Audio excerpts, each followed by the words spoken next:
tous et bienvenue sur Doctissimo pour votre Minute Santé consacrée à l'éducation des enfants. Et pour en parler, j'ai le plaisir de recevoir Stéphane Clerget, pédopsychiatre.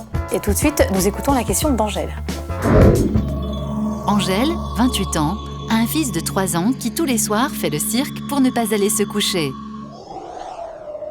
Bienvenue au club, Angèle, parce que je crois que c'est le lot de beaucoup de parents, c'est coucher difficile. Déjà, il faut les traîner jusque dans leur chambre. Ensuite, il faut leur lire des tas d'histoires. Puis en général, ils se relèvent au moindre prétexte. Et nous, on est au bord de la crise de nerfs.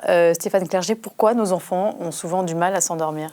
Parce qu'ils veulent passer du temps avec nous et qu'on rentre tard et qu'on ne prend pas suffisamment de temps pour avoir des temps de jeu avec eux, des temps informels. Et que c'est vrai qu'on est pris par la vie et qu'on rentre tard. Il faut faire préparer le bain, faire à manger, enfin des tas de contraintes pour l'enfant.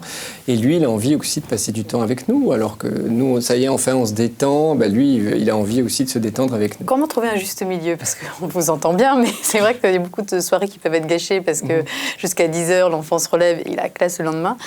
Alors, qu'est-ce qu'on fait? Alors, ce qui est important, c'est qu'en tout cas, il a aussi son quota de sommeil pour justement pouvoir être en forme et pouvoir mieux tolérer les frustrations. Donc, certains enfants de 3 ans font encore la sieste. Je ne sais pas si c'est le cas de cet enfant. S'il fait la sieste, du coup, il peut peut-être se coucher effectivement un peu plus tard le soir et profiter de ses parents. Est-ce qu'il y a un rituel à respecter? Combien d'histoires il faudrait lire? Combien de temps en moyenne il faudrait rester avec lui? Enfin, voilà, en pratique, qu'est-ce qu'on devrait faire? En pratique, c'est difficile de coucher un enfant sans lui consacrer un quart d'heure, voire une demi-heure, rien qu'à lui, à l'écouter, à lui raconter une histoire, en étant complètement détendu. C'est pas la garantie qu'il se relèvera pas, mais en tout cas, il a besoin de ça. Et si malgré tout ça, il continue de nous gâcher la soirée, qu'est-ce qu'on fait? On le laisse pleurer? On le punit?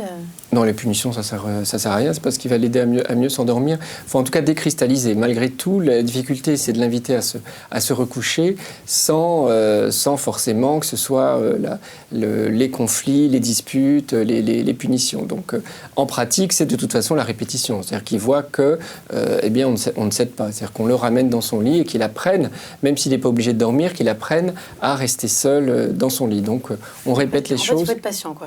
C'est beaucoup de patience. 10 fois, 20 fois, mais il ne faut pas céder. Voilà, c'est ça, il ne faut pas céder, il faut beaucoup de patience, mais quand même s'assurer que les besoins de temps d'échange avec nous sont respectés au fil de la semaine. Très bien, merci Stéphane Clerget, merci Angèle pour votre question, bon courage.